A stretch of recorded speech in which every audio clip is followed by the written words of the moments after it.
looks really good. Hi, good evening. You told me before this is laser printed. Shalom, Rabbi. Hi. Welcome, everybody. Nice to see everybody. Yeah, the truth is, either it's laser or either it's photocopies. Either way, it's kosher anyway. Print, right? It's all the same. It's not being written by anybody. Okay, here we go. Let's get started. Okay. So I can literally make photocopies and I don't have to get rid of it in these or anything. Right. I mean, my friend used to just throw them away in the garbage. Used to put them in the garbage. Okay, listen. He used to be an author of books. He used to write books. So. Yeah, but it's not about feelings. I also thought about this. It's just, you got to be mechanical sometimes, What can I tell you? Overcome your feelings. Okay, so here we go.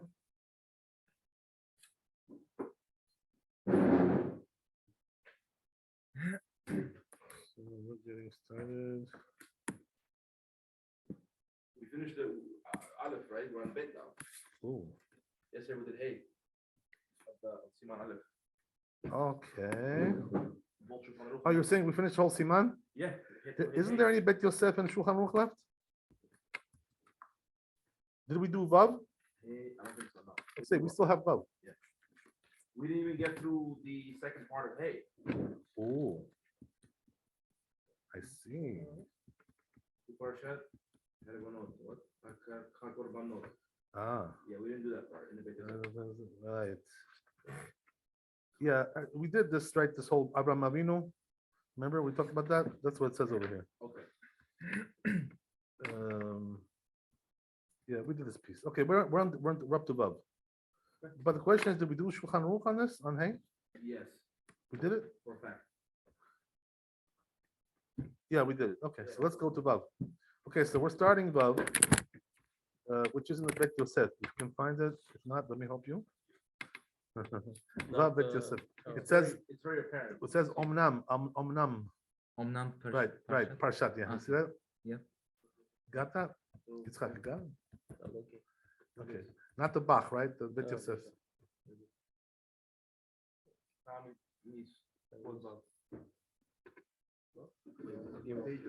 Got it?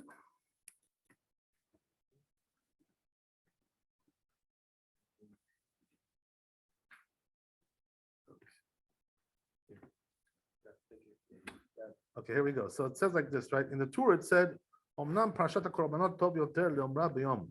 So you know what it says in the Torah? That it's better to say the Korbanot in the daytime. Because what we were talking about getting up at night, you know what I mean? And doing Tikkun Chatzot, right? So you may think, oh, okay, let me do the Korbanot also at night. You know what I mean? So it comes and tells you, the truth is it's better to do in the daytime, the Korbanot, because it's really part of Shachrit. You know what I mean? So that's the better way to do it. The truth is, that Maran writes, there are poskim who write about this. What they say is like this, hi. They say that something interesting, which happens, by the way, to workers, like people who work early in the morning. They have like early jobs, they got to be at work by 7 or whatever, 8 o'clock.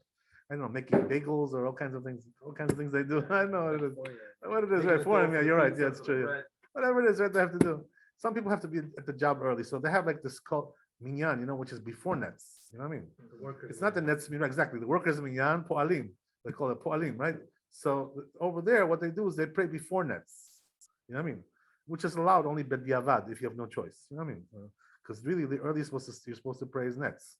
You know what I mean? But b'diavad, if you're a worker, you have no choice. You're allowed to do before nets. What does that mean? Amud HaShachar.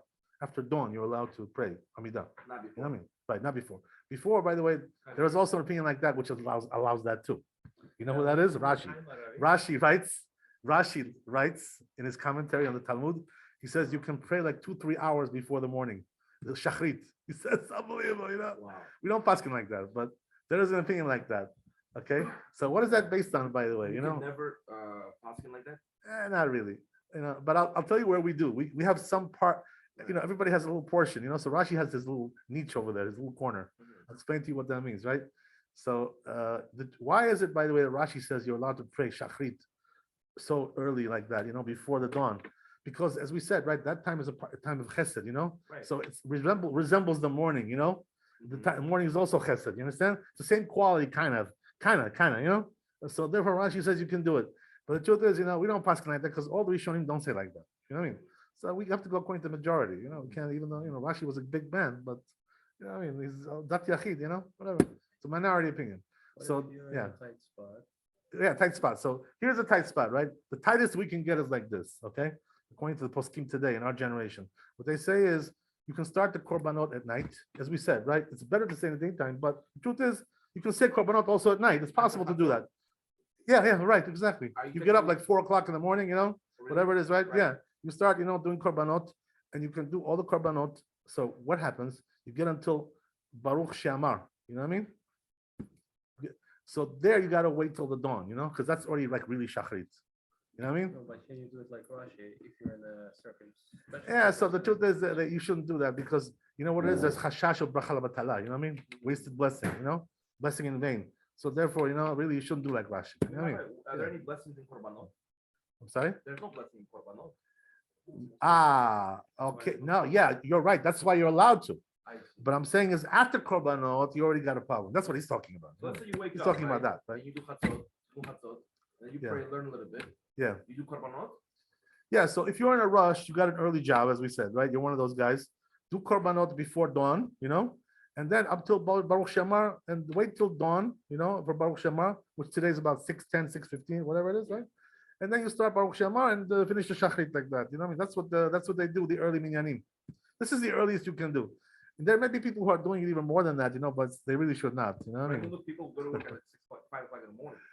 Yeah, I understand you, of Now course, it's late, you know what I mean? I'm Yeah, like, sure. I understand. Yes, you got to do the best you can, whatever you Yeah. can do. God bless, whatever it is, right? But anyway, right, he's telling you, right, the better to do in the daytime, of course, if you have a choice, right? Because that's really part of Shachrit. Yeah. You know what I mean? That's the whole thing, right? So, Ken Kataba Rosh Gabe Parshat HaTamid. He also wrote that regarding the Tamid, right? We read the Tamid every day, right? It's the first part that we read, right? Vayomer Adonai el Moshe Lemo, right? Tzavat Ben Israel, right? Katvu Rabbeinu Siman Mem Zayin. Rabbeinu wrote this in different chapter, Mem Zayin. Umashma de Rabbeinu. So he says it's Mashma to Rabbeinu. Rabbeinu is the tour, right? When he says Rabbeinu Man, he's only talking about the tour. Because this commentary is going on the tour, you know what I mean? It's based on that. So when he says Rabbeinu, it means the tour. So Mashma de Hu Adin the Chola Korbanot. So he says it's Mashma from that all the Korbanot you should say in the daytime. You know what I mean? Better. Ben Kvuim, Ben Shen Kvuim, whatever it's Kavua. What does that mean? Something you do every day or like something you do once in a while. One of those special ones, you like to do. Special occasion. Korbanot. Those days, that's the way it was, right? They made this chiluk like this. Today, we don't make chiluk like this because according to Kabbalah, we do the same thing every day, It's like, a fixed schedule. We don't mess with that. What was the chiluk? I'm saying? What was the chiluk? About regarding what? This we just said. So, like, what do they do back in the different? In those, right, as we see, because we discussed this like, yesterday or the day before, what we discussed was that, there are, according to the tour, there are certain things that you do like every day and certain things you want to do like once in a while. Let's say you want to read the man, or, whatever, or the, Aseret Dibrot, these kinds of things. So the truth is, he says everything is better to do in the daytime. You know what I mean? Whether it's something you do every day or once in a while. Today we don't have this chiluk. Today we do everything every day, the same thing, Right. It's a fixed schedule, right? So we don't have this today. So you know why? Because today, our prayers are based on, basically the Kabbalah, the Arizal, and the traditions of the Sephardi, prayers, which are based on Kabbalah mainly. You know what I mean? So therefore, we have a fixed system. We don't touch it, we just leave it the way it is. There's no reason to. Rabbi, yeah, I'm pretty sure you heard this concept. But let's say a person did a sin, and the Beit HaMikdash said he's chayav to bring a korban. So isn't there an idea if the person that announced certain sin? Oh, Read the parashat of that korban? yeah, I understand. That could be also part of the repertoire. Yes. It just happened right now. Yeah, I understand you. So that- But he was also talking about other things as well. But anyway, the point is like this, that today we don't do these kinds of things. But I want to tell you one thing, just since we're on this topic, right? Maran used to tell us, and this is brought down also in the Zohar Kadosh, many places in the Chazal. They say, that the Midrash also is brought down. A person who Rabbi, yes, I'm sorry. I have a question. So are all the prayers in the Shaharit considered to be a korban, or are there specific prayers in the Shaharit that makes it a korban? Oh, great. Okay, great question. First of all, let me tell you one thing, okay? Like we're talking now like guy talk here, Like this is men's talk, okay? But really for the women, it's not the same thing, okay? So what does that mean? Women don't need to say korbanot. They're not obligated to say korbanot. This is like the first part of the prayers because the shachrit for the men goes about for an hour. You know what I mean? For the women, it's like a 15-minute job. If you know how to read pretty quickly, you're done in 15 minutes. You know what I mean? So women are not obligated to do korbanot. They're not obligated to do psikut zima. All they have to do is birkat shachar, the morning blessings, the birkat Torah, the blessings of the Torah. Then they have to read the first Shema Israel, the first paragraph, the first pasuk, and then the Amidah, the silent prayer, and they're done. That's it for women. That's enough. I'll take it. You know what I mean? That's Yeah, great. so we give them a discount. We don't want you to stand there for an hour. Like a man. They're praying all day. They got other things to do. Women. You know what I mean? They got other things to do. So we're talking now guy talk. This is guy talk. All guy talk. But anyway, right? Thank you. If a woman wants to say more, she could add certain things. If she is interested, she has more time. Whatever, whatever it is, right? But basically, korbanot is not an obligation for women. Only what we said. That's the only obligation that they have. But in the prayers that we have, right, for the men, basically there's 4 sections. There's the korbanot, then there's psukat zimra, baruch she'amar ishtabach, all that stuff. Hallelujah, az yashir. And then we have the kriyat shema, the shema, and then we have the amidah. Those are the basically four sections that we have. And then we have coming back down, like descending. That's ascending. Then we have the descending. That's the way it works for the men. Okay, so women don't get so complicated like that. So it's very simple for the women, very simple formula. Yeah. Are they obligated to pray? Yeah, so it says in the Mishnah that women are obligated to pray, but it doesn't say how many times, So there's a machloket, there's a dispute in the Rishonim, how many times they have to pray. In the Mishnah, it doesn't say how many times. It just says chayavot b'tfilah. That's what it says, They made it like, vague, they didn't write the whole, on purpose, whatever, There's different opinions, Standardized prayers, or they can just pray in their. As I said, this is what they're obligated to do, Birkat HaShachar, Birkat HaTorah, Shema, first paragraph, and Amidah. That's it, they're done. 15 minutes. The whole thing. Once a year. You know what I mean? Huh? Oh, okay. So how much? According to Rambam, they're obligated once a day to pray. Right. This is how the Sephardim they tell their ladies. Our wives. We tell our wives once a day, baby. That's all you need. You don't need more than that. The rest of the day, you do what you want. Right. That's the way it is. Okay. So there are some women, Ashkenazi women, that have custom to do twice a day. They also do mincha. The afternoon prayers as well. And also, according to Tosfot, there's another opinion, Tosfot, which says they should pray 3 times a day, like men, So, yeah, Tosfot. So, Maran, the wife of Maran, right? Her name was Margolit, Rabbanit Margolit, right? She used to pray 3 times a day. She was Mahmir, she was a tzaddikat, So, there are some women like that, who used to pray, like 3 times a day. These are very righteous women, very special ladies. They're doing more than they need to do, Hasidut. Minimum one. Right, minimum is once. Yeah, you can get away with once a day. Okay, very good. So that's the story with that. Okay, good. They were from Iraq.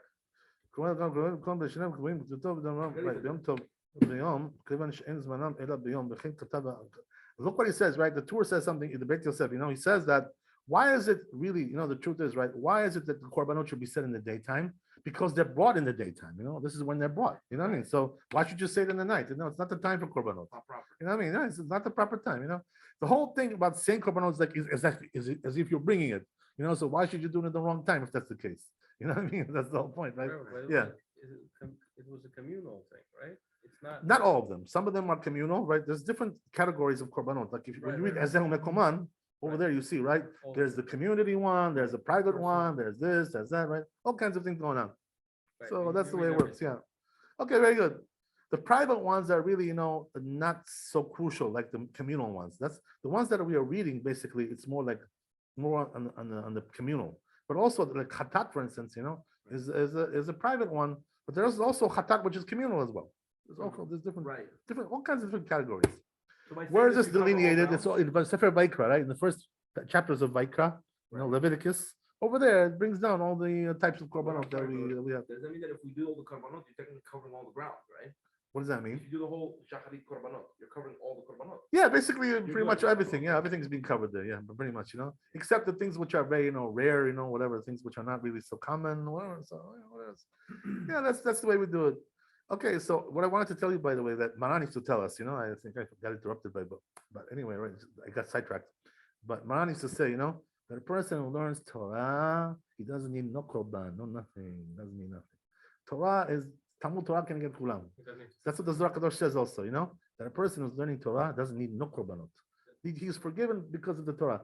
So the truth is, that's why a lot of people who are like, Talmidei Chachamim, they don't even bother reading korbanot, because like they're learning all day, like that's the korban. It's the biggest korban that there is, nothing like that, what I mean? By the way, it says also the Gemara something similar, Masechet Brachot. It says a Talmid Chacham who's learning all night, these are like, people who are learning at night. They don't even say Kriyat Shema al Mitah. They're patur. They don't say Kriyat Shema when they go to sleep. They don't need it. They're learning all night. What do they need it for? What's the point? There's nothing that forgives you, that gives you forgiveness like learning Torah. Right? It says the Zohar Kadosh, it's better than all the korbanot. All the korbanot, better than all of them. You don't need this. You don't need that. Where do we learn this? But there's a remez in the pasuk, in the Vaikra. You know what it says, right? Vezot Torat Hasham, right? So it says the Zohar. If you're learning Torah, you don't need Hashem, you don't need this korban, you don't need nothing. It says Torah. Torah is everything. You understand? Maran used to say like that also. That's But they understood that differently. The what? We said yesterday that Torah means by saying it with our lips. There's 70 panim in Torah. They're all emet, these drashot. You know what I mean? There's not mutually exclusive. They're all emet. Yeah, of course. Yeah, of course. Yeah. Whether you're for shacharit in that case, if you're learning Torah all night. I'm sorry? Let's say you're learning all night. Here's the thing, right? Let me tell you something. Okay, since you got me into this, here's the thing. No, I didn't. He did. Yes. Okay, what does it say in the Gemara, by the way? It says in the Gemara that, there were Emoraim, who were like, after the Tanaim, these were big people, you know what I mean? Yeah. Big, these were giants. We can't even imagine what they were, by the way, today, We have we have no way to even imagine. So what does it say about Rabbi Yehuda, who was one of the Emoraim? It says, that he would review the whole Torah every month, the whole Torah, he would review, everything, Shulchan Aruch, Rambam, Zohar, the whole thing, right? From A to Z, he would go through the whole thing, and he would pray once a month, when he finished reading the whole Torah, he would do one tefillah. So he was patur from tefillah, he was absolved. So for a person who's learning all day, he's patur from tefillah altogether. But we're not on that level today, We're not on that level, because we don't learn all day. You know what the Maran used to tell us, You know what it means that you're learning like that, like your Rabbi Shimon ben Yochai, Torah to benoto. Torah is your profession. How do you know if you're on that level? You know how you know? I'll give you a nice litmus test. Let's say a person, right, comes rabbi, you know how rabbis are, right? So comes the rabbi sitting there, and comes a donor, some rich guy, millionaire. So he goes to the gabbai, and tells him, I want to donate $100,000, to the kollel, to the shul. So the gabbai comes to the rabbi. The rabbi's sitting there learning, right? Hopefully he's learning, hopefully he's not playing with his cell phone, doing nonsense, right? Playing with internet, right? So he's learning, So comes the gabbai and tells him, Rabbi, there's a donor over there. He wants to donate $100,000. So you know what it means? The rabbi is like this on that level. He tells the guy, what? He says, I'm learning now. Don't bother me. Let him go back home. Don't jump in the lake. What do I care about $100,000? I'm learning now. If you're on that level that you refuse $100,000 donation because it's bothering your learning, that means you're there. Right. You understand? Otherwise, you're not there. Okay, that's the way it is, right? We're not on that level today. We're not there. Okay, even the biggest people today are not on that level. Okay, very good. So let's go on. Goes on with Yosef.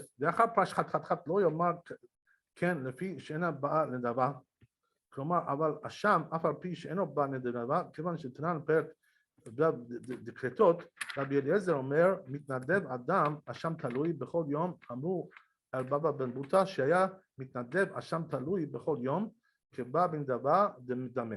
ואף אגב, דחכמים פליגי עלי, כיוון דבבא בן בוטה הווה. אביד בא עובדה, כי אמר יהי רצון מלפניך, שיהיה זה חשוב, כאילו כי קרבתי אשם, שפיר דמה. So he's telling you, right, that in those days they make like chilukim, the two is telling you there were certain kinds of korbanot that they said, certain kinds of korbanot that they didn't say, depending on how it's brought, by the people, if it's obligation, not obligation. It's right. So the truth is that today we don't make this chilukim. You know what I mean? So we don't really need to get into this whole thing so much. What we do is we just read from the Siddur, whatever is there, we read it. You know what I mean? But in those days, they were talking about this, like which one should you say, which one should you not say, is it relevant, not relevant? The truth is, that we went with these things according to the Kabbalah, we left kind of the pshat, this pshat business. We jumped into the Kabbalah when it comes to these things. So that's what we do today, והשם ודאי אפשר, ובכלל חטאת הוא, כיוון שאינו בא אלא על חטא ידוע, ומאחר שכתב רבנו, שאחר פרשת החטאת לא יאמר כן, לפי שאינה באה לדבר, ממילא משמע דהוא הדין בפרשת השם ודאי, שלא יאמר אחריה, כן אפשר דכיוון דשם אשם אשכחן שבא בן דבר, דהיינו אשם תלוי, וכל אשם יכול לומר יהי רצון שיהיה זה חשוב, אפילו אם הוא אשם ודאי וראשון נראה יותר.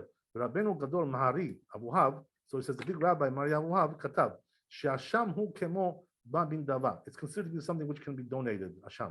In other words, it's not obligation. You can bring it also as a free will offering. לפי שאמרו בנדרים, like it says בנדרים, שהחסידים נודרים עצמם לנזיר. The Hasidim used to, take on nazirut upon themselves. כדי להביא קורבן. Why? Because they wanted to bring the korban, the asham. So this was optional. They did it on their own option, on their own volition. You know what I mean? That's what it was. They would take nazirut. Right, nazirut in order to bring the korban. Right? Can you imagine this? Hasidim, אם כן נראה שיש דבר כמו נדבה. So therefore, he says there is such a thing like that asham can also come as a free will offering. עד כאן לשנות. וגם הרב מערי בן חביב, also this rabbi says, כתב, מה שמקשין שגם האשם אינו בעל בן דבר, whatever they ask, right, that there's kushiyot, there's questions about this, that asham, the guilt offering, doesn't come as a free will. Eno kushiyot, it's not really a big question, not a big issue. Share asham nazir ba min davar nazirut, because it does come with nazirut, as we said, right? You can bring it as a free will offering. Ad kan. And even though the asham, which is mentioned next to the chatat, the olah v'shtamim, lav asham nazir, it's not asham nazir, right? Who mashma dehu zal, the shem asham chadu, but it's really one thing. In other words, one category. Right. That's what it means. It's all one thing. Asham. Right. So therefore, he's trying to tell you, right, that you should say asham also. You should say it because it does come as a free will offering.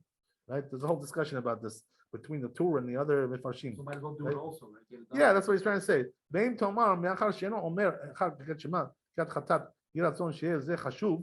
And since you didn't say after this, right, after chatat yiratzon, this yiratzon, they used to say it seems like for each one this yiratzon. Today we don't do it this way. Im ken lama katav Rabbeinu shekoreh parashat chatat. So then why did Rabbeinu say you should read the chatat? Yesh tomar deha badai kirat parashat chatat mechaped k'tzat. So he says, you know what it is? When you read the Parashat Chatat, it gives you kapara, It's like you bought it, Im chata chet shechayvin alav chatat. Especially if a person sinned that he's required to bring one of those things, like according to halakha, Ve'afilu im eno yodea shechata, even if he doesn't know that he sinned, he doesn't know anything about that. In other words, he doesn't remember that he sinned. You can't be safek. You should read it for safek, just in case, you never know, right? Maybe you missed it. Maybe you were not cognizant. His power is that great for tone. Yeah, I mean, so just slip it in there. Just say it anyway. What do you care? You got nothing to lose. Yeah, whatever. That's what he's trying to say. And if he did sin, so he'll have atonement. What's the problem? And if he didn't sin, anyways, like learning Torah. So there's nothing. You didn't lose nothing. You know what I mean? So either way, you're good. Katuv b'sefer Orchot Chaim says, written in this book. פרשת העולה היא מתחילת ויקרא עד תחילת פרשת בנפש כי תקריב עוד פרשת צו ועוד פרשת צו זאת תורת העולה עד לא תכבה. So according to this opinion, you got to read this whole section. Ola, this whole section of Vayikra. We don't do that, by the way. That's a big section. It's a big chunk. Yeah, it's a big chunk. Yeah. Parashat. So it says Parashat Chatat. What is Parashat Chatat? Ve'im nefesh echad techeta bishkaga. Right? We don't say these things. We don't do that. Right? Parashat Asham and also Asham, the guilt offering. So the truth is, that we don't have a system today like they bring here. We don't do all these things. The way we do it is the way that as we said, right? The Arizal, the Kabbalah, it's the thing today. So this is kind of like not relevant for us. This whole discussion, because this already has passed from the world. This whole scenario here, right? So basically, that's the story, right? Okay, let's see the Shulchan Aruch there. Wait, there's more. Is there any point of finishing it? That's the end of the Bet Yosef. No, I keep going. I'm sorry? Right, from me, this is Chet already. You don't have Chet there? No, this is Chet. It doesn't mean The next one is Chet. So I think it's 2 and 1. Okay, anyway, let's see the Shulchan Aruch, because I don't know, we'll get to it, don't worry. because Rabbi, in our book it combines Zion. Combined, yeah. Zion. Okay, yeah, there's different systems, it's all good, don't worry about that. It's fine. Rabbi, Yeah. as we're looking to find out, I have a question. The fact that we're not reading the whole parashot for each of these, like Hashem, Patat, Right. does it count? As if we're actually bringing, are we getting that? So what we do, our custom is Ezehum Mekoman, like this is like a Braita, and it Right. covers all the korbanot basically, So this is our custom today, this is the way the Mekubalim put it in. So we're They happy know with they're that. We doing live with that. It makes it kapara for us. Of course, that's the whole point, right? That's the whole point. Yeah, They that's wouldn't all- just that's put it all there for no do. reason. Huh? It affects Of course, they knew what they were doing. Yeah, They knew of what they were course. doing. Yeah, that's of course. Yeah. It's the nuances of the Korbanot. So here, right, as we said, right, the Kabbalah is very strong by in these things. It has taken already over the whole system. Dominated the whole situation. You know what I mean? So believe me, we trust him. You know what it is, right? That the Arizal learned with Eliyahu Navi. You know what I mean? So who are we to teach him what to do? You know what I mean? Eliyahu Navi taught him these things. You know what I mean? How to do, what to do. You probably saw it in real time. Yeah. So here's the thing, right? The Brahman used to tell us all the time, that the Arizal, even though he was Ashkenazi from his father's side, you know what I mean? His name was Luria. Luria is Ashkenazi name. You know what I mean? His mother was Sephardi. Because of that, he spoke Ladino, because his mother, he learned from his mother Ladino, but he was actually Ashkenazi. So here's the thing, right? When he came to Tzfat, he looked at all the Keilot, that were there, he only prayed with the Sephardim, because he said that the Nusach of the Sephardim is the best. So therefore, he didn't want to pray with the Ashkenazim. I mean, that was the whole thing, The only time he prayed with the Ashkenazim is when? For the high holy days. Why is that? Because their Nusach is totally different over there. You know what I mean? Oh, yeah. So he said, that's my minhag. I can't, everybody has to go according to their minhag when it comes to high holy days. That's why I tell you. Oh, you know? really? That's the way to do it, yeah. Because the high holy days, like the Nusach is totally different. You know what I mean? Like when you go there, you'll be like, what's going on here? Like, what are we doing? Right. You won't even be familiar with it. You won't, you don't know what's flying. Different liturgy and everything. It's a totally different Nusach. It's a different, yeah. But who wrote that? They have their Rabbanim, they know that they wrote these things, Is it also Isaac Kabbalah? There's also, some things there's somebody called Rabbi Eliezer HaKalir, Okay. who wrote a lot of their prayers, Some say, by the way, this was like a Tana, this guy. Oh, really? Yeah, they say it was Rabbi Eliezer from the Gemara, from the Mishnah. And so whatever. So what they took the opinion of that rabbi basically? Yeah, so there are many things, they have the different system altogether. If Arizal went for the Ashkenazim during the Yamim Noraim, Right. then it's kind of contradicting because he says that Sephardim Tefillot are So what he meant to better. say is like this, in general, right? The Sephardi tefillah is more correct according to Kabbalah. You know what I mean? But the thing is that there's also issue of minhag. So in other words, when it comes to weekdays, the minhag doesn't really play such a big role because it's all the same basically. You know what I mean? In other words, you're not losing anything by going to a Sephardi minyan regarding your minhagim. You're not really losing anything. Right. As Ashkenazi guy. But Right. when it comes to high holy days, since it's a totally different system, you know what I mean? Like you're losing something there. You know what I mean? It's like this is not the way your forefathers used to pray. So therefore you gotta go to what Your point is like, yeah. if he believed that and knew that the Sephardim Nusach was better, Right. why wouldn't he do it for Yom Kippur? Because there's also, you have to understand, right, that there's different considerations when it comes to these kinds of things. There's a consideration of what's going to Kabbalah, There's also consideration of minhag, Ati tosh torati mecha. A person is not allowed to abandon his minhagim that he got from his forefathers. You know what I mean? So who gave you the right, to change your prayers, and pray something else altogether? You know what I mean? It's too radical. The change is too radical. And that's why I tell people, when it comes to high holy days, don't go to Ashkenazim because they have a different system altogether. You can't pray with them. You can't, it just doesn't fit, doesn't what fit. about you? Unless you have no choice. If the only minyan in town is Ashkenazi, okay, go there, you'll use your Siddur, and you'll get by, you know what I mean? What can you do? That's the way it is. But what about the Yeah. Shlosh Regalim? That's much easier. Shalosh Regalim and Shabbat, it's almost the same, You're not losing nothing. You know what I mean? It's the same system basically, you know what I mean?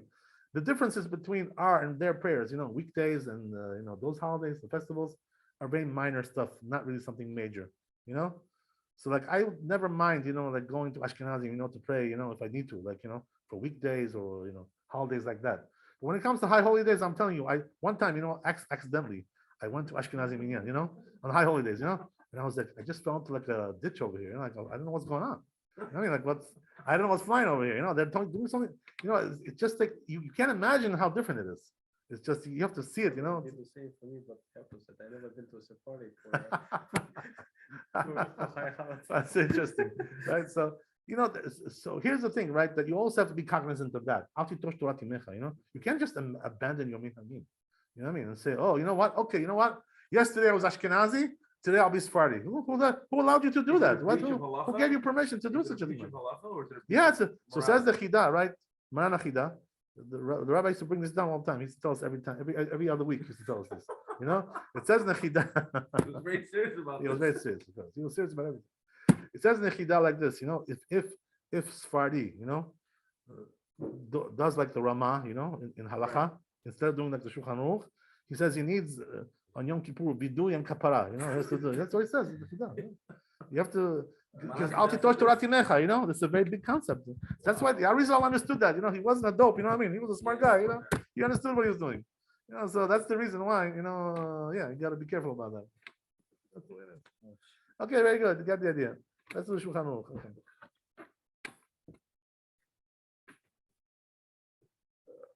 What if you marry an Ashkenazi lady and she pushed out?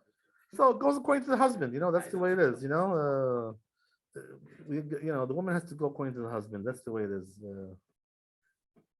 Usually, by the way, they don't mind. The women. I never saw a woman who had a problem with that. Like marrying somebody. If a woman really loves her husband, Right. she'll do everything according to the husband. She doesn't mind. She doesn't care about that. By the way, sometimes it takes time to get used to it. That's okay. Give her a grace period. To get used to it. Don't start, banging on her head. The first night. What happened? You're not doing. Be patient a little bit. Give her like a grace period. A year. Give her a year. To get used to it. What's the big deal? What? Something is gonna happen? The roof is gonna cave in? What's gonna happen? What's gonna? What happened? Nothing's gonna happen. Yeah. Be patient a little bit. Have a little patience. Okay. Okay. Yes. Okay. You got it.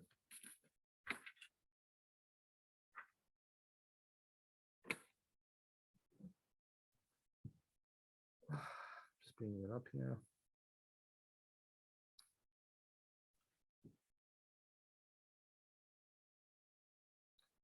Vav and Zain. Okay. So it says in Shulchan Aruch Vav, very short one, right? Parshiot korbanot lo yomar ela bayom. As we said, right? Korbanot should be said in the daytime. The chatchila. Why is that? Because they're brought in the daytime. And that's the so what's the big kiddush, right? It's very easy to understand. Right. By the way, there was something that was done at night, with the korbanot, that the fats and limbs, the limbs were burned at night, whatever got left over, That's the only thing whatever got left over. But no new korban can be brought at night. No such a thing like that. No such an animal. So after You know what I Chatzot, mean? you bring korbanot. Huh?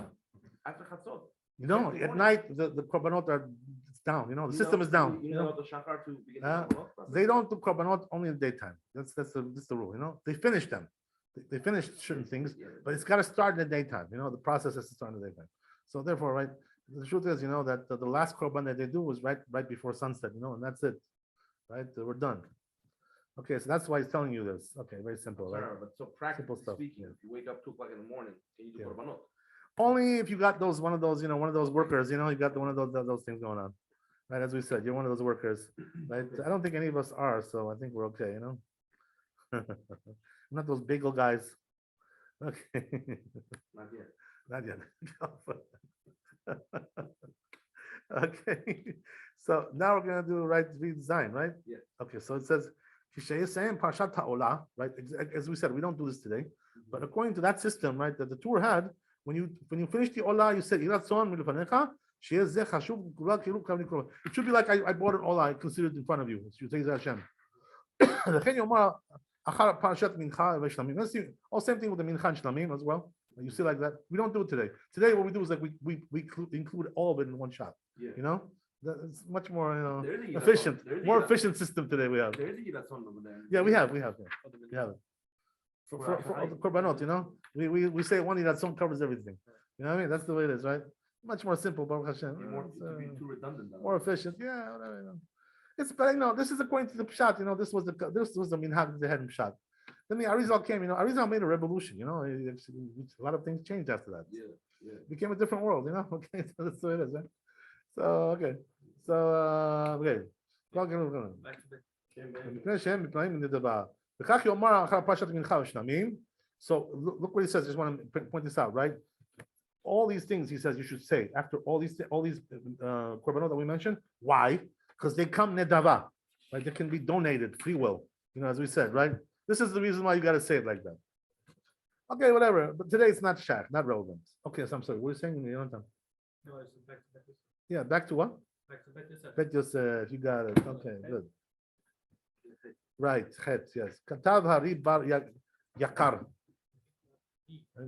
Hari Bar Yakar. There is no chet, by the way, in Bet Yosef. That's what I have. I don't know. It's marked as chet. I don't know. An hour did combine. The next piece, right, that we finished. Three lines before chet. What is it? What does it say? Doesn't it say chet there? No. What does it say? It was combined. Just Nine combined, chet is all continue. combined. God bless you. God bless you. Okay, it's all the same. Sorry. The truth is, that those books are better than my program. You know why? Because they're very new and they're very updated. Like they spent tons of money, Yeah. correcting the mistakes and all kinds of stuff.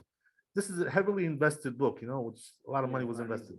So it's supposed to be like the most accurate system today. But you should know, by the way, something interesting. That all these markings you see in the tour, my tour doesn't have any of these markings. Okay, and you know why that is? Because the original tour was written with no markings. So the people who are like the authentic, tour guys, the real tour guys, they're purists, exactly. Right. They have nothing. There's nothing there. So why? So why they put it in? Because it's too hard to do it this way. It just confuses you. It's confusing. So they put that system. Does it stop You know what I mean? sometimes, or you know Huh? where to stop? You know where to stop. Sometimes I don't know when to stop. I have to ask my chabuta. Yeah. That's what I do. He knows. He knows. He already tried it with me. He tried. Okay, so he knows what I'm talking about. So that's the way it is. I learned also with Asher. My friend Asher, the dentist. He used to pay here. He moved to 5 towns. So yeah, with him, I'm learning Choshen Mishpat. So, by the way, that's more fun than this stuff. It's more involved. It's more challenging. This is like easy stuff. Okay, but I'm babying you guys because you're just starting out. You know what I mean? And then I'm gonna put you into the grinder also afterwards. Soon. I'm gonna put you. There you go. Asher, I was learning with him easy stuff. Like I started with him easy stuff. And then little by little, I pushed him in. I said, "Listen, come on, man. What you're gonna learn Yalkut Yosef all your life? Well, come on, let's graduate. Upgrade. Do an upgrade already. Yeah. Let's go. So he agreed. He finally understood. And now he likes it. He enjoys it. Okay. So I don't mean to stop. You just like why is I can't hear you and can't hear a few people mentioning about no, just Yalkut Yosef. Like what issue would be? So here's the thing, right? That Yalkut Yosef actually is a great book. We all use it. We love it. And it's a great thing. But it's like a kitzer. Like in other words, it's like what it is. It's not the Like cake. It's the icing on the cake. You know what I mean? Rundown of all the halachot, not the depths. Yeah, exactly. I mean, the truth is sometimes it goes deep also. In some of the discussions, quite deep it goes there. You know what I mean? But the thing is that most people who learn Yalkut Yosef, they read only the top. They don't really get into the bottom so much. You know what I mean? Yeah. So it becomes like more like just memorization. That's it. Yeah, kitzer. Yeah, it's a kitzer. So yeah. So the Gaon of Vilna, by the way, he says, who's one of the great achronim. He says, Gaon, if you read the kitzurim, kitzer books, this is not the way to learn. It goes here, comes out there, you forget because you don't know the reasons, you don't know the sources, you don't know nothing. Yeah. So it becomes like some kind of a game. Like you don't really. It's also not satisfying. It's not really. So the difference between, by the way, this is the difference between the men and the women. Okay, the men are obligated to be osek b'Torah. The women are just obligated to know the halachot. What's the difference? The men have to go to the depths, the sources, and this and that, right? Go into all that stuff like we're doing here. That's the idea, right? But the women just have to learn, just to know what's going on, because they're busy with other things. They're taking care of the family. You know what I mean? So it's a different obligation. We have a different obligation, osek b'Torah, to go into iyun, to go into the depths of the Torah. Men have an obligation to do that. Women do not. So if you're learning like kitzer books, you're learning like a lady. I'm sorry, maybe we should do transgender change. I don't know, whatever, you know. But I don't know. You're becoming a lady. I don't know. You're becoming a woman. I don't know what's going on with you. You know, God, chas v'shalom, you know. Whatever. Okay, so that's it. I don't know. Okay. Sorry to mention that, but okay. Anyway, right. Let's go on. But So, there's one problem with that though, right? what's the problem? By the time you finish learning this, Yeah. you made a ton of mistakes in life. But if you're learning kitzur at the same time, in parallel, right? Right. You're preventing yourself from all those mistakes. But here's the thing, you know, that what happens is like this: when you learn the kitzur, you make more mistakes. You know why? Because you don't understand what's behind it. You know, so you get the wrong idea. You know, you don't really understand the depths of it, so you misinterpret. You know, a lot of people do this, by the way. They tell me, you know, I read over there, it says like this, you know, I told them, but that's not what it means. Did you look in the background? So a person who doesn't know the background, you know, just reads the surface, he's gonna make a lot of mistakes because he doesn't really know how to do things properly. You know what I mean? Who made that kitzur? You think what everything he wrote is like, you know, halacha Moshe Sinai? Maybe he made a mistake. How do you know? But how are you relying on him? You know what I mean? Every kitzur has its own, you know, whatever. So that's the thing, you know. So you have to. But this is Person has to be, 100%. You know what I mean? So here's the thing, right? What happens is the kitzur goes in here, goes out there. You forget what you learned. You don't remember it, and you also don't understand it. So that's the worst thing, you know. But here, what's going on is that you're learning maybe slower, right, in the beginning, you know. But in the end, you become a gadol. You become a really, you know, big chacham. You know why? Because you start to know how to think properly. You know, that's the whole thing. Right. The whole thing about being a Talmid Chacham. What's the difference between a balabait and Talmid Chacham? You know what it is? The difference is like this. Very simple. The balabait learns Torah like some kind of a hobby. You know, like downstairs. You know, the dinner. You know, this, that, whatever. Right? A hobby becomes like a hobby. You know, by Talmid Chacham, it's not a hobby. Okay, you have to go into the depths of it. You know, and get into the whole. You know, grind it out. You know. So what happens is that when you start to go into the depths, you start to get that Torah, how to think properly, you know. So what happens is you know how to render decisions, you know how to make decisions. You know what I mean? You can't get that skill when you're learning kitzur books. There's no way to get that skill. You know what I mean? That's the whole thing. So this is the problem, you know. That's why. Yeah. How are you? I'm tough. What do you say? No, I was just asking. I was curious Yeah. because not just you, because I was hearing a few people kind Yeah. of mention this kind of. I was just Yeah, you know, curious. there's like these Yosef guys, the Ben Ish Chai guys. You know, these are Amei Aratzot. You know, What they about- read, but they don't know what they're reading. You What know what I about mean? Chazon? So it's, Right, it's, right. What about Chazon Ovadia? Hakatav Hari. Chazon Ovadia is a little bit better because Chazon Ovadia has some depth in there, you know, on the bottom, you know.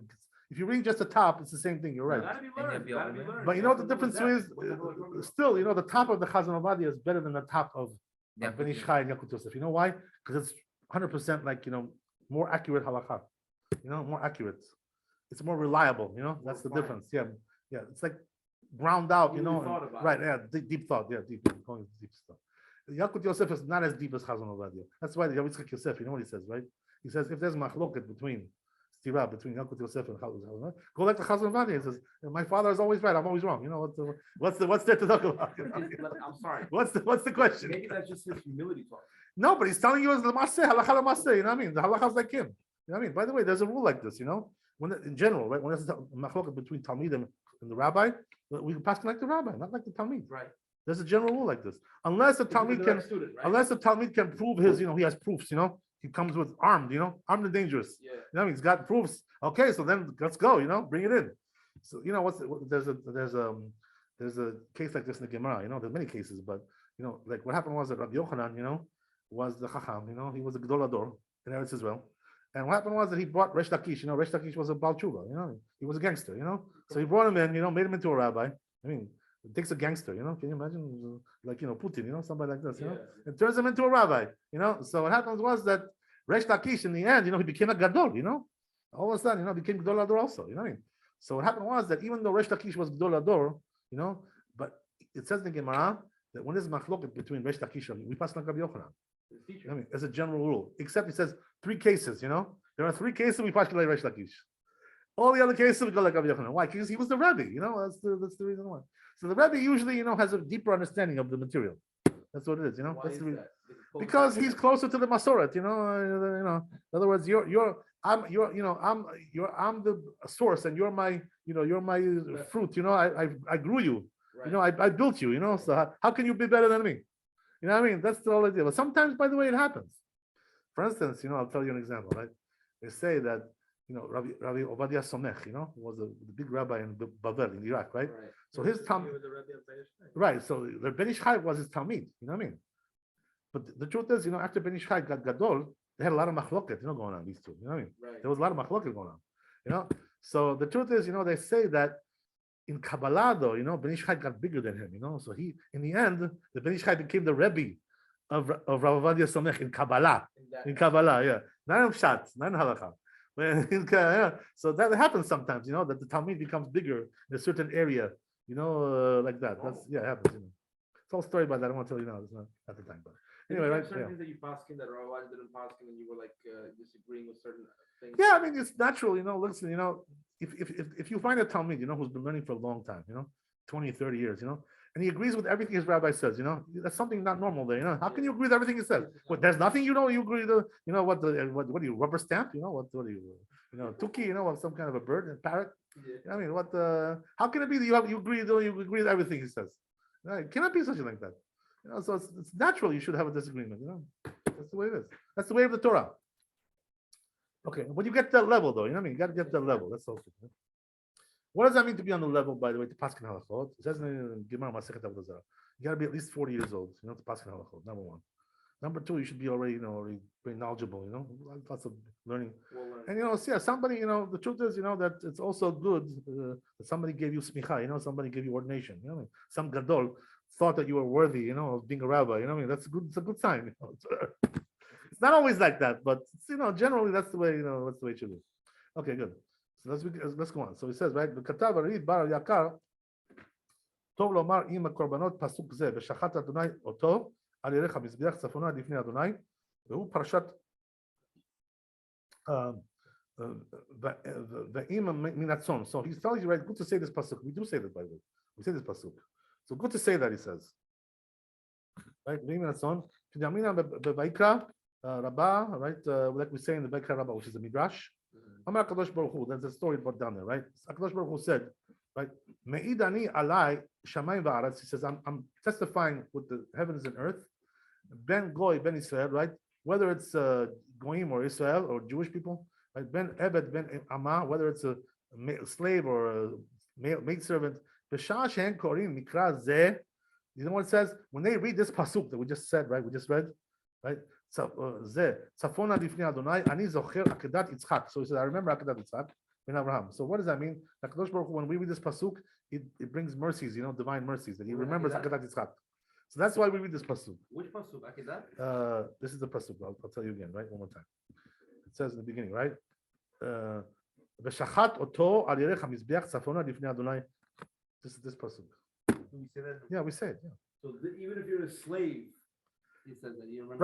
Right. Yeah. In other words, it's the lowest of the low. He's still right. Exactly. And by the way, there's also another midrash like that, which says, that any person in this world can be a holy person. Can be even a navi. Even a prophet. Even though today we don't have prophecy, but in general, in theory, right? Even a goy, can become a prophet. That's what it says. Yeah. Rabbi, we say this pasuk for sure before the korbanot. But is it our minhag to say this after Akedat Yitzchak? I see in my Siddur, but they said some people have the minhag to skip.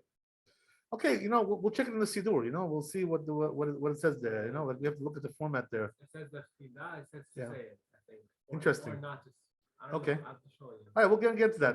Show it to me. Yeah, we'll discuss that. It's very interesting. Anyway, right, whatever it is. So it brings divine mercies. This pasuk. That's why it's good to say it. Okay, very good. So let's do Shulchan Aruch, right? Chet. Where is pasuk in Vayikra, right? Yes.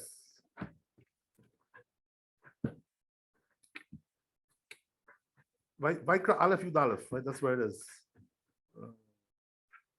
1:11.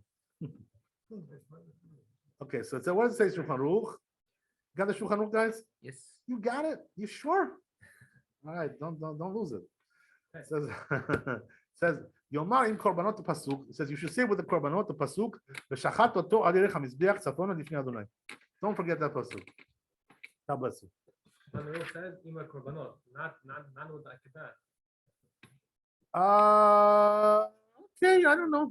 I think it doesn't really matter so much, where you said, but we'll check that. As long as you say We'll check that out. Very interesting. Okay, he's got an interesting idea. We'll see what's going on there. To check that out. Okay.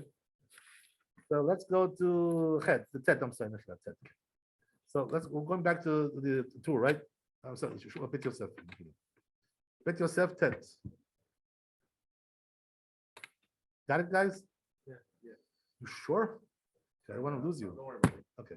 So it says, Katuv Od Sham. It says also over there, in this same book, Yesh Nohagim Lomar Achar Birkat HaTorah. There are some who say after Birkat HaTorah, Parshat HaKior, the Parsha of the Kior, right? What is Kior? That's the basin, they used to use to wash their hands. Right. Kohanim. We don't say this, I don't think. Ki Avodat HaRishonah, Ve'achar Kach Omer Trumat HaDeshen, and then says Trumat HaDeshen, you say also Trumat HaDeshen, which is also another section, removing the ashes from the altar. I don't think we say these things. I'm sorry? They do? Oh, that's interesting. Okay, We don't okay. say the cure. Okay. Not. Okay, they do say. Okay, interesting. All right, so there you go, right? That I mean, we all have in a what to way, rely on. We literally do it before we got the Kohanim. I mean, forget about that. They don't do that, right? Ah, Ashkalim don't do Birkat Kohanim in the morning, right? Shakalim? ooh, No. yeah, only in Eretz Israel they do it. They do it in Eretz Israel, yeah. But not outside. I mean, we're literally doing it in practical terms. We're washing the Kohen's hands and everything, as opposed to saying it. That's my point. I'm sorry, I didn't say it right. They do it. They do it on the holidays, on the Yom Tov. I didn't say it right. Okay. Yeah, they do it on the holidays. They, you know why? Because they say you have to have simcha for that. So they, in Europe there was no simcha. They're all down, Yeah. depressed. You know what I mean? Why? Because they were being persecuted. By the goyim. He can do it anywhere. So our rabbis say passing differently on that matter. I'm sorry. So the truth is, that this was a chidush that they made. Where does it say in the Talmud that you have to be happy to make birkat kohanim? It's just a mitzvah. We were commanded to do it. And we do it. They made up this rule. That we have to have simcha. Where does it say that? They have no source for that. They made up some kind of a rule like that. By the way, honestly, this is not one of the good minhagim of the Ashkenazim. This is not one of the good things. You know why? Because they lost, this major bracha, which helps. By the way, we get great benefit from those brachot. You know what I mean? Materially and spiritually, So why would you want to give that up? Okay, you're not happy. Okay, do it anyway. What do you care? You were happy, you're depressed. Who told you? Who told you anything about that? Just do it. Yeah. Whatever Hashem told you, do it. Don't be a smart aleck. You know what I mean? Yeah, that's right. That's so I think our minhag is way superior. Because that's the way it should be. Why make up all these rules? That don't exist in the Chazal. You know what I mean? Happy, not happy. What is it? What does this doesn't make? What the Zohar Kadosh says by the way, regarding this, it says that in the Galut, there's no happiness. We don't have any happiness. Right. There's only happiness in Eretz Israel. You know what I mean? That's why it's better to go over there. So so you know what it says, right? Look at the Zohar Kadosh, such a deep book. You know what it says, Zohar Kadosh? That it says, because there's no joy in Galut, in Chutz La'aretz, it says you shouldn't even display any joy. Oh, you smile. Just be like very austere, in Yiddish they call that stark, be stark, So the rabbis in Chutz La'aretz are stark, in Eretz Israel they're like, they're smiling, that's the way it is. It's true, I tell you. Okay, I guess the only difference is, what it is. To be honest with you, the person is immersed in Torah, even in Chutz La'aretz, he's happy. Anyway. You're always happy when you're learning. You know what I mean? When you get out of learning, it says in the Zohar Kadosh, when you're out of learning, you're plugging out of life. It's a tree of life. It's a chaim, right? So it's a tree of life. When you plug out, you're out of life. When you're in, you're plugged in. And that's what it is. Either you're in or you're out. You can't be. When you learn Torah, right? Does the residual energy still help you after you stop? Of course it does. It goes for always. By the way, that's the only mitzvah. That the Maran told us. That goes always. In other words, the zechut never stops. You know what I mean? When it comes to the other mitzvot, you finish. So like the zechut kind of fades away little by little. When it comes to zechut of Torah, it never stops.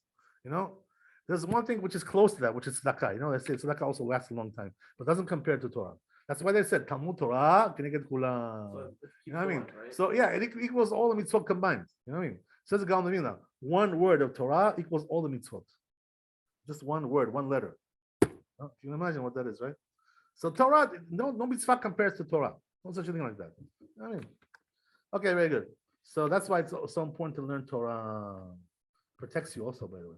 Okay, so as we said, right, we're doing and we do tamid. Tamid we do read, right? Yeah, we do read that. Parshat Mizbeach Miktar Ketoret, right? The Ketoret we do, Baruch Hashem, that's very important, by the way. According to Kabbalah, this is a big deal, Oh my God, they say, by the way, that if you read the Ketoret with Kavanah, with intention, the truth is, the Zohar Kadosh says that by us, the Sfaradim, we read 3 times a day, right? Come on, the Torah. Right. But he says the Zohar Kadosh says that the most important one is the one after Shachrit. Not before, right after Shachrit. Why is that? Because then you have time to have kavanah. Because before you're rushing, to make the minyan, The Speedy Gonzalez? So here's the thing, right? After Shachrit, you have time. You can stay. You can stay longer. What do you care? He finished early. You can finish after him. So you don't really care. But before Shachrit, you want to catch him for Amidah. You want to catch him. But after Shachrit, you got all the time in the world. You don't have to catch him. Don't even worry about him. Don't even think about him. I mean, before you have no choice. You understand? So you got to do it. You got to keep up. You know why? Because you want to start the Amidah together with the Kehillah. Right. It's lechatchila. You should try to do that. You know what I mean? But afterwards, what do you care? What difference does it make to you? Read at your own pace. They say the Shema faster than they do, at the end of the Tefillah. It's true. Yeah, it's true. Yeah. In some places, all the wrong things are done. Like the stress is in all the wrong areas. Right. Always, they're stressing the bad places and the good places. They're like being bezalzel. They're just disgracing. Like when? What's the most important part of prayer? Kriyat Shema, as he said, right? Kriyat Shema, Amidah, Chazat Hashatz. These are the most important things. So they're just dafka Kriyat Shema. Sometimes you go to a certain minyan, Kriyat Shema. They're pumping along, 100 miles an hour. Do. Can't keep up with them. Oh my God, That's why I used to, when I used to pray over here before I went to Israel. When I used to pray here, what I like? What I like about the Ashkenazim? They have that extra bracha in Arvit, Like, because otherwise they couldn't catch them. You know what I mean? The only way I could catch them because of that extra bracha. So I used to bless them. Thank God you have that extra bracha. That was the only thing. In Israel, by the way, they don't have it. But the truth is, in Israel, the Ashkenazim they pray slower. So Baruch Hashem, Tabach Shemo, In Israel, everything is better. You think their system is better in Israel? Huh? Everything is better in Israel. Everything is better. Forget about it.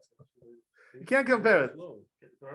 Yeah, because it's slower. Because a lot of Yeah. The Torah is a better place. Okay, whatever, because the Rosh Yeshiva with the Rabbi Rosenblatt who passed away, I remember him, I know him. He was a good man, he liked to pray slow. So I guess his spirit is still there, guiding that place, whatever. Okay, whatever. Right. Okay, so we're gonna finish pretty soon. So here, let's try to wrap this up. Can I ask a question before we wrap it up? I'm sorry? I have a question before you wrap it up. You got it. Okay, so do you have any videos where you're doing these prayers and you have a new sock that goes with them? Because it's like I can read it right in the Hebrew, but I don't know how to do the singing part of the prayers.